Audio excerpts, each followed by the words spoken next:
ఇప్పుడు ఈ పెంతుకోస్తు అంటే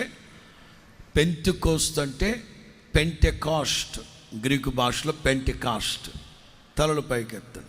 ఎప్పటి నుంచి పెంతుకోస్తు అంటే 50 రోజులు. యేసు క్రీస్తు సిలువ వేయబడి సమాధి చేయబడి 3వ రోజున పునరుద్ధానపు శక్తితో లేచారే, నాట నుంచి సరిగ్గా ఈ రోజుకి 50 రోజులు. స్తోత్రం చెప్పండి గట్టిగా. సినాయి కొండ మీదేమో తొలుచూలు పశువు గొర్రెపిల్ల వధింపబడిన 50వ రోజుకి సీనాయి కొండ మీద అగ్ని.